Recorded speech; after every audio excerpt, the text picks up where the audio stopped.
Rivaldo, good evening. Are you there?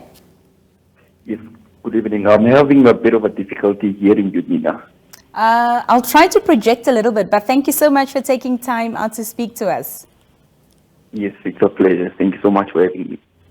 Rivaldo, I want to talk about the factors that you believe contribute to the youth's reluctance to register and vote in Namibia. I'm not talking specifically about, this election here, but previously also. So, the reluctancy from young people towards registering to vote and consequently voting comes from the primarily belief, and especially if you engage most of these young people, comes from the belief that their vote doesn't make a difference. So many young people believe that voting or not voting, there isn't really going to be a substantial difference. Nothing is going to change, and the vote and the status quo will just prevail. So that's one of the primary reasons why a number of young people don't vote. They simply do not believe that their vote means anything or will contribute any differently to the elections, and that their vote simply doesn't mean anything to the election. And that's why you find a lot of young people do not register to vote and vote at the end of the day.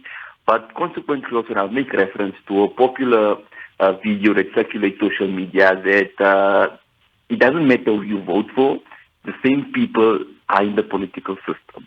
So you find, and it's a popular video that surfaces almost on a daily level, on a daily basis, that the same people just move from one political party to the next. So there's really no difference in voting for anyone.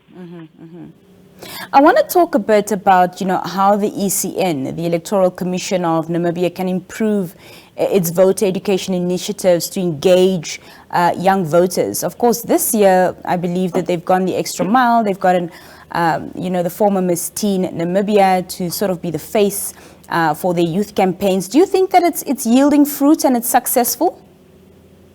Well, I would really like to applaud the ECN for the strategies they've set out this year, because you've seen how vigorous the social media interaction is, a space where a lot of young people are found.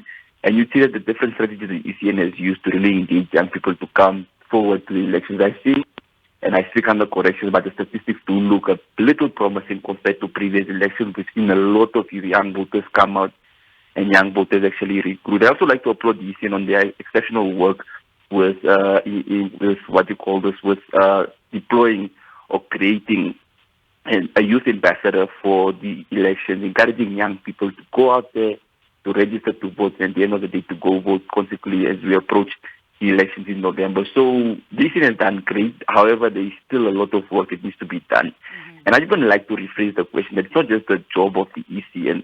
I understand it's their primary mandate to get an ample number of young Namibians to come vote, and not just young Namibians, but in general.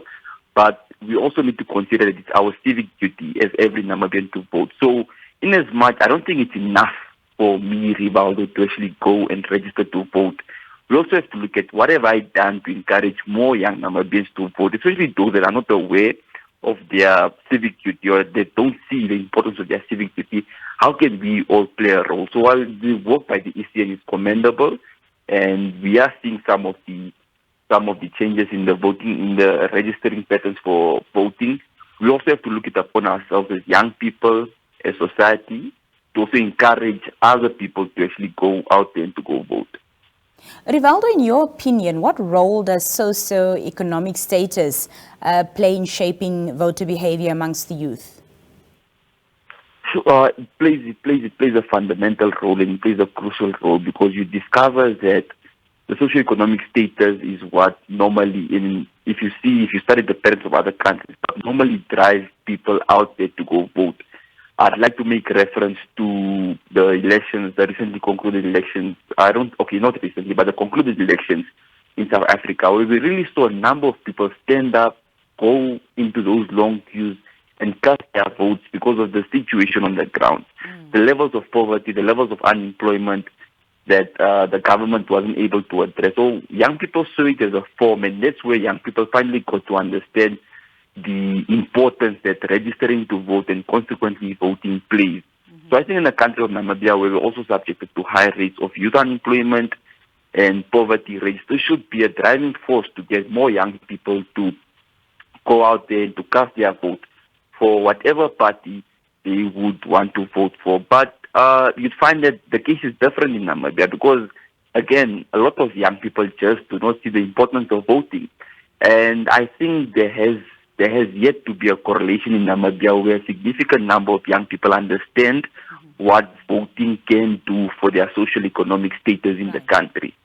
So be that as it may, the social economic status that the country finds itself in, especially like Namibia, should really encourage a number of young people to go out there to vote for whatever party they're going to vote for and to see if that party will consequently change the socio-economic status. Just lastly and briefly, Rivaldo, can you discuss any successful strategies from other countries? You mentioned South Africa there, but from other countries that Namibia might adopt to increase youth voter participation? So, as I mentioned, from the South African elections, what we saw was that political parties took it upon themselves to encourage their voters to go out there to go vote for whatever party it is. And I think this could be a leading strategy that the ECN could then allow Namibians to also dress up in whatever political regalia they should wear to go to the political parties. Because in South Africa, you see that certain political parties would tell all their voters, no, you know what, as a collective, we're all going to wear our shirts, we're going to stand in the lines, and we're going to stand there as a collective to ensure that we all cast our votes whatever political party that is. So there was a successful strategy that really worked because you see the unity that forms between the different political lines. You see them all stand in a queue. You see them all go together. And you see them go through those queues. You know how long the election queues consequently can be. But that endured during those long queues and that make sure that they vote at the end of the day. Another strategy that the ECN can then consequently use is ensuring that there are a number of voting stations available come the 27th of November. Because the major complaint among a number of young people is that they just do not want to go stand in those long queues. The minute we're able to address that, the minute we're able to make sure that young people are able to, or not young people, but everyone is able to just consequently go into a queue relatively fast, 4 or 5 hours, cast their votes and go back home, will ensure that a number of young people can vote. And I also think it's very important for the ECN to find other strategies rather than having young people register to vote. It's been an idea that's been in the public domain recently that why can't Namibians just simply go vote with their ID cards? There is a national document that can be used to just show that, listen, I'm a national of the country, and I am allowed to vote in the country. There's another strategy that can be used by the ECN to ensure that at the end of the day, you get more voters or more people that come to the voting station to cast their vote. We're approaching the end of voter registration period, and there are still a number of young people that have not voted, some that I personally know of. So at the end of the day, it's a vital strategy I think ECN can take up, that why don't we all just go and vote with our IDs? Because it cuts significant cost that's being spent on the election, especially in the process of voter registration. Rivaldo Kavanga, it was a pleasure speaking to you this evening. Thank you so much for your time. Thank you so much for having me, Nina. When we come back, we delve into health matters. We'll be speaking on World